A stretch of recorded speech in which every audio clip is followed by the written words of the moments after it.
Hi, in this video, I will be explaining exactly how you can burn fat and lose weight without working out or exercising. My name is Dr. Tolu. I'm a medical doctor, medical content creator, and my videos on weight loss have been watched by hundreds of thousands of people all over the world, helping a lot of people along the way. So fam, let's get straight to it. I know it sounds too good to be true that you can burn fat and lose weight without exercising or hitting the gym.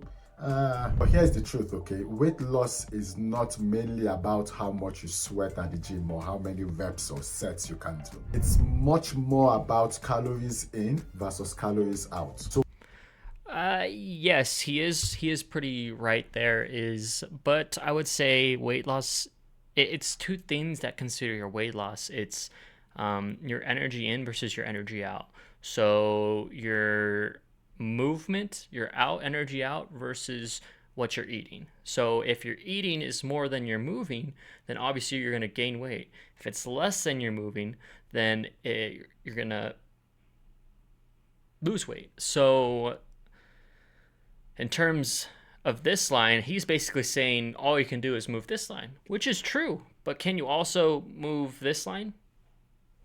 Yes. So you could do one or the other, but can you do both? And yes, and what's most effective? I would say both.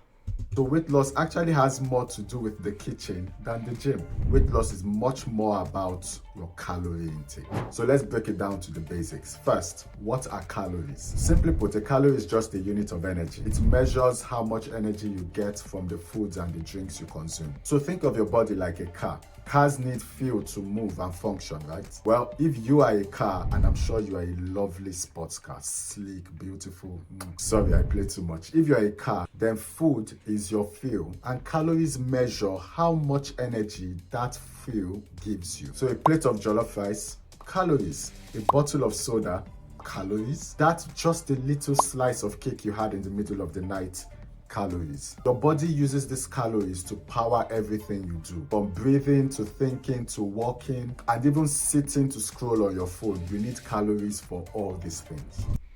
Very good description of calories. I mean, everything you do is based off of calories.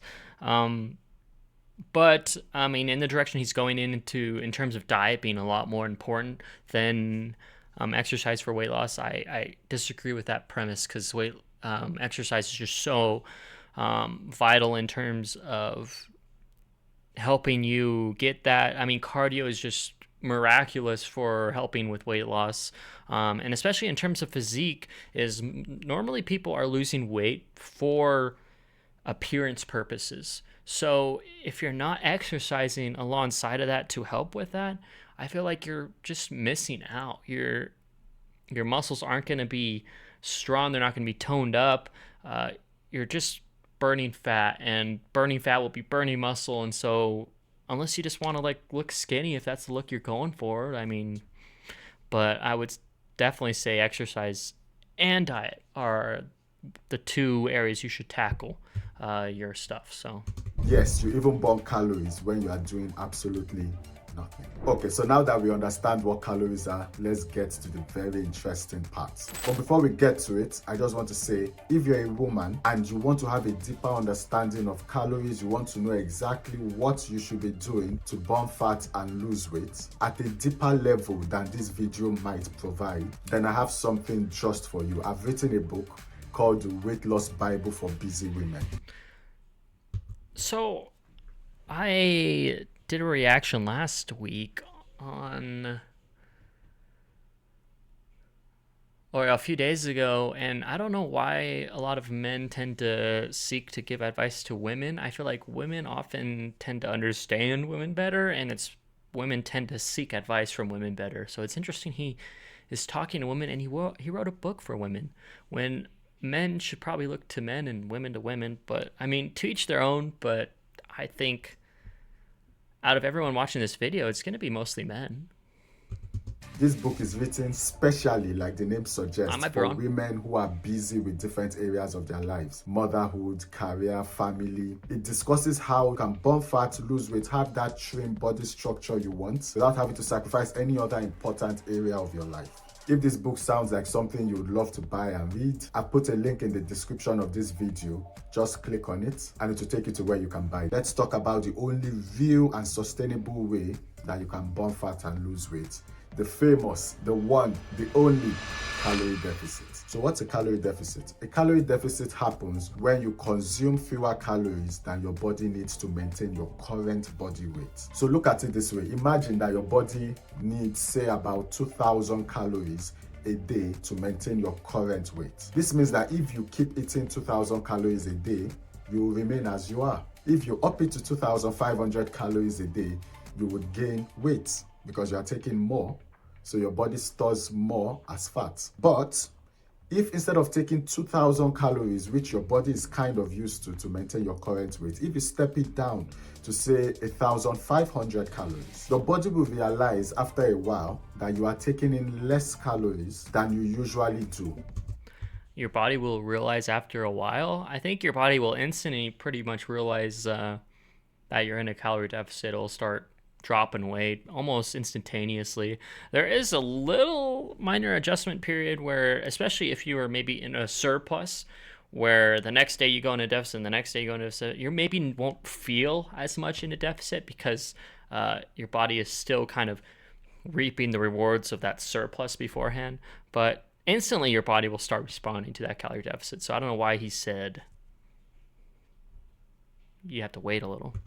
And eventually what will happen is that your body, to give you the fuel that you need, would have to burn stored up fats to make up for the 500 calories that it used to get from you but is no longer getting. When this happens, your body burns this stored up fats to compensate, and you end up burning fats and ultimately losing weight. So think of it like your bank account. If you deposit the same amount that you spend, your balance remains the same level, no changes. However, if you spend more than you deposit, you lose money. That's a calorie deficit. And for those who want to... They say lose money? Than you deposit, you lose money. That's a calorie deficit. And for those who want lose to money? gain weight, if you save more than you spend, your account balance grows. But this video is he's talking about loss, money. So I'm zoning out. My bad. With weight loss, your savings are the fat. So the less you deposit, maybe by eating in smaller portions or by eating foods that are relatively lower in calories, the more your body burns its stored energy, aka fat. So you see that when you break it down to the basics, it's actually simple. Okay, good. So now let's talk about 5 practical no BS strategies to get started in a calorie deficit. Number 1, you need to know how many calories you should be taking to be in a calorie deficit. It is an important step to take to learn what your calorie count is every day. You could do this easily by going on a website and figuring that out. But, I mean, I would say your best bet is to, instead of trying to count everything and then count all your foods, is 1, eat majority whole foods, less processed foods, and 2, just remain slightly hungry. I mean, obviously, if you're full, you're probably at a maintenance or above, so you got to remain slightly hungry at all times and just keep those foods mostly whole foods.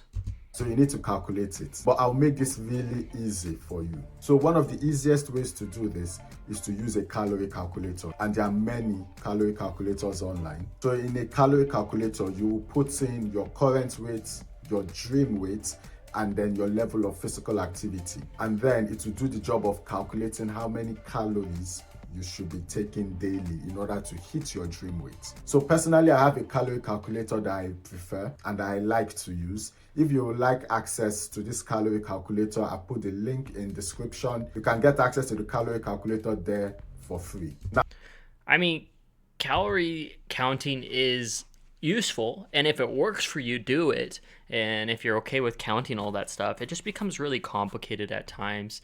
But the advances in technology, it's pretty good.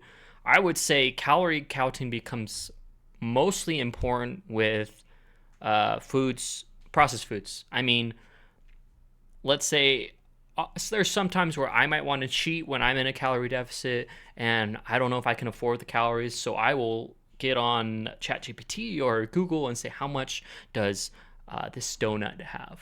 And then it'll show me. I was like, yeah, I can't afford that. That's going to put me over 300 calories. Like maybe 100 calories, I could substitute it or something that way.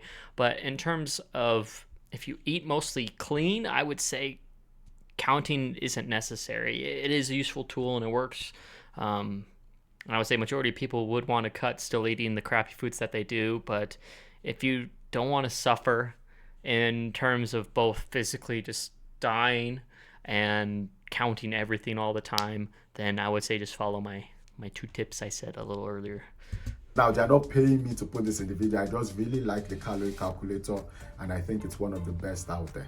The second thing you need to do is to control your portions. Now, a simple how to do this is to use smaller plates to eat, or you can just implement it yourself. It's usually best to start slowly. So say for your rice, if you used to eat maybe 3 cups of rice, you can start by maybe reducing it from 3 cups to 2.5 cups, or maybe even 2 cups. And then to make up for that reduction in food, you can add vegetables. That's something that I personally love to do.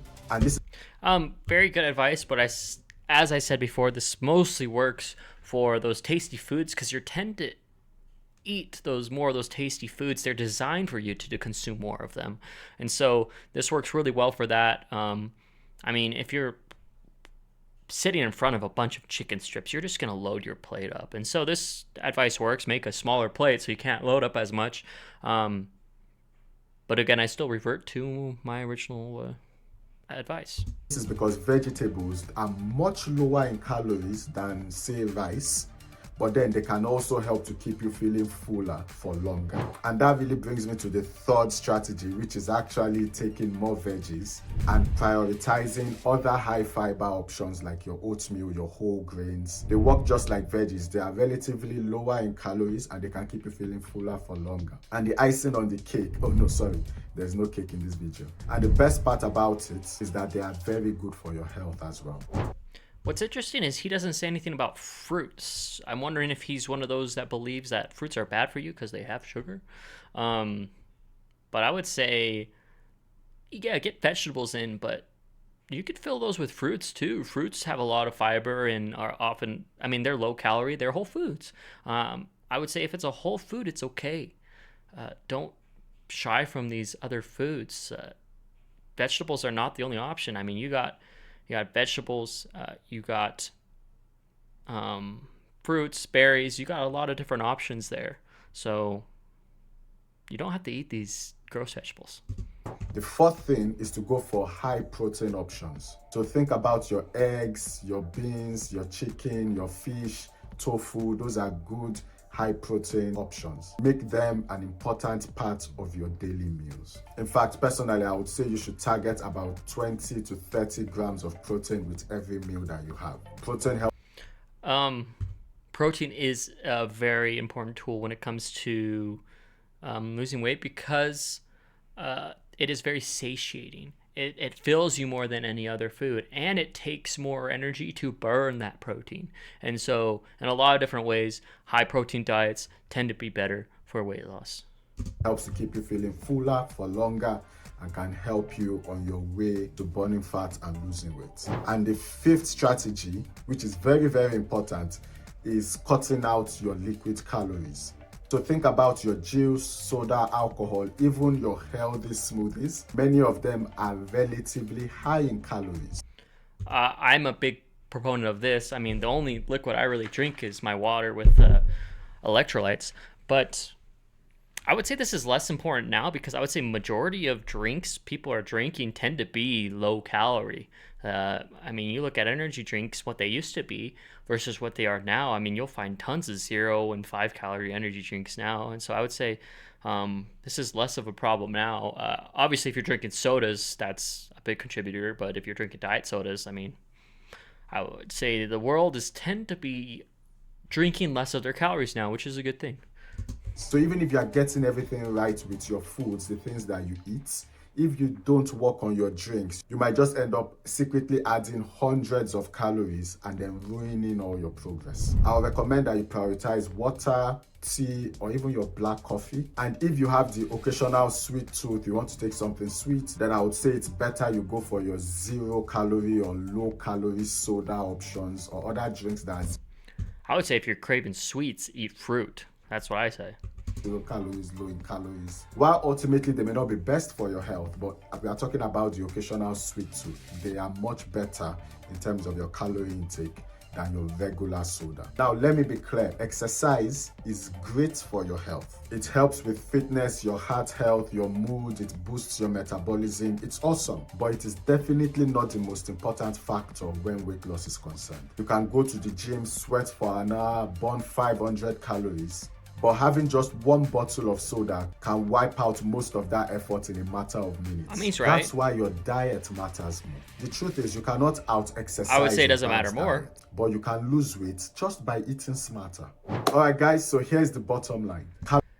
Okay, I mean, he has a lot of good points, but as I said, I would recommend my 2 tips.